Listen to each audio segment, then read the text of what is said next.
Hi friends, பூரிக்கு உருளைக்கிழங்கு மசால் எப்படி பண்ணுறது அப்படிங்கிறத இந்த வீடியோவில் பார்ப்போம். உருளைக்கிழங்கை இது மாதிரி நல்லா வாஷ் பண்ணிவிட்டு கட் பண்ணி எடுத்துக்கலாம். ரொம்ப சின்ன சின்ன பீசஸாக கட் பண்ண வேணாம், கொஞ்சம் பெரிய பீஸாகவே கட் பண்ணிக்கோங்க. நெக்ஸ்ட்டு குக்கரில் கொஞ்சமாக தண்ணி வச்சுட்டு உருளைக்கிழங்கை உள்ளே ஆட் பண்ணிக்கலாம். உருளைக்கிழங்கு முழுகிற அளவுக்கு தண்ணி வச்சாலே போதும்.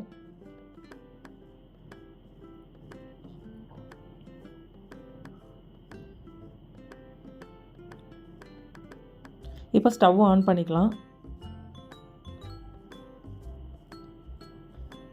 அடுப்பை மீடியம் ஃப்ளேமில் வச்சு 2 விசில் வர வரைக்கும் வெயிட் பண்ணுங்கள். நெக்ஸ்ட்டு பார்த்தீங்க அப்படின்னா, நான் தாளிக்கிறதுக்கு கடுகு, உளுத்தம்பருப்பு, கடலைப்பருப்பு எடுத்திருக்கேன். ஒரு 2 பெரிய வெங்காயம் கட் பண்ணி எடுத்திருக்கேன். ஒரே ஒரு தக்காளி கட் பண்ணி எடுத்திருக்கேன். கொஞ்சமாக கருவேப்பிலை, பச்சை மிளகாய் 2, இஞ்சி பூண்டு கொஞ்சம் தட்டி வச்சுருக்கேன். ஃபைனலாக பார்த்தீங்கன்னா கொத்தமல்லி கொஞ்சம் கட் பண்ணி வச்சுருக்கேன்.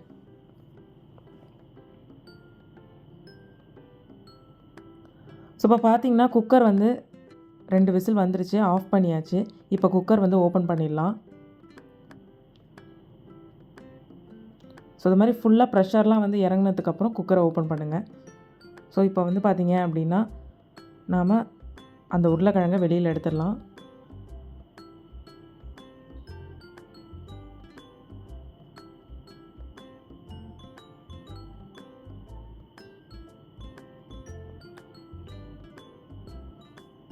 இது மாதிரி சூடாக இருக்கக்குள்ளே இந்த உருளைக்கிழங்கோட தோலை நீங்கள் அப்படி எடுத்திங்கன்னா வந்துடும்.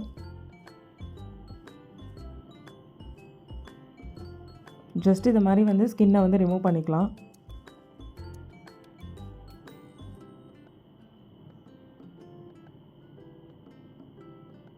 ஸோ ரொம்பவே சூடாக இருக்கும், கொஞ்சம் பார்த்து பொறுமையாக எடுங்க.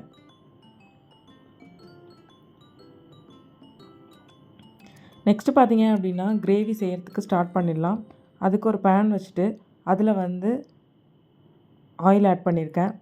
இப்போ தாளிக்கிறதுக்கு கடுகு, உளுத்தம்பருப்பு, கடலைப்பருப்பு, காரத்துக்கு பச்சை மிளகாய் ஆட் பண்ணுறேன்.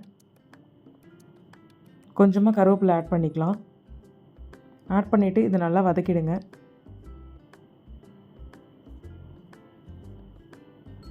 நெக்ஸ்ட்டு கட் பண்ணி வச்சுருக்கிற வெங்காயத்தை உள்ளே சேர்த்துக்கலாம்.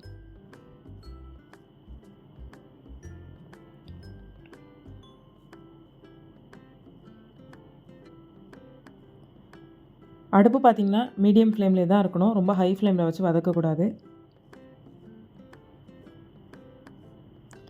நெக்ஸ்ட்டு கட் பண்ணி வச்சுருக்கிற தக்காளி ஆட் பண்ணிக்கலாம். தக்காளி ஆப்ஷனல் தான், வேணும்னா ஆட் பண்ணிக்கோங்க. சப்போஸ் தக்காளி பிடிக்கல அப்படின்னா கூட நீங்கள் ஸ்கிப் பண்ணிக்கலாம், நல்லா தான் இருக்கும்.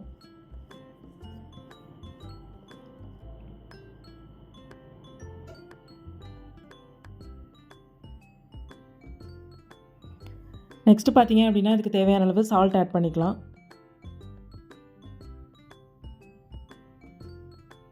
இஞ்சி பூண்டு பார்த்திங்கன்னா தட்டி வச்சுருக்கேன், அதையும் உள்ளே சேர்த்துக்கலாம். ஒரு 3 பல் பூண்டு, கொஞ்சமாக இஞ்சி, இதை நான் தட்டி வச்சுருக்கேன், அதை உள்ளே ஆட் பண்ணிக்கிறேன். இப்போது இது வேகிறதுக்கு 1 டம்ளர் தண்ணி ஆட் பண்ணிக்கலாம்.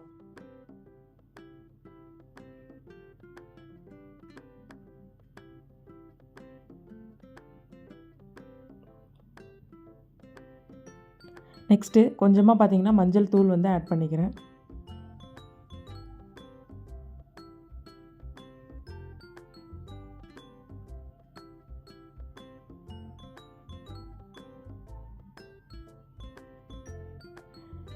இப்போது நாம் அந்த வேக வச்ச உருளைக்கிழங்கு தோல் எடுத்து வச்சுருக்கோம் இல்லைங்களா, அதை இது மாதிரி உடச்சிட்டு ஆட் பண்ணிக்கோங்க. ரொம்ப பெரிய பீஸாக இருந்தால் உடச்சிட்டு ஆட் பண்ணிக்கலாம், கொஞ்சம் சின்ன பீஸாக இருந்தால் அப்படியே ஆட் பண்ணிக்கலாம்.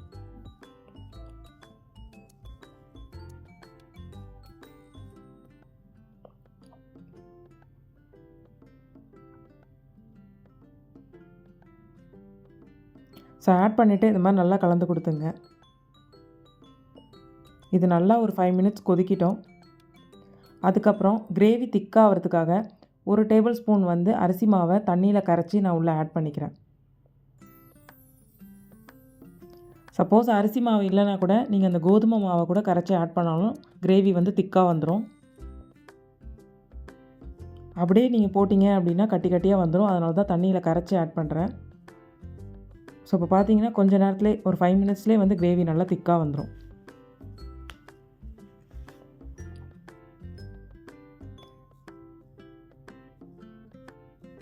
இதுக்கு மிளகாத்தூள் எதுவுமே தேவையில்லை, பச்சை மிளகாய் காரமே போதும்.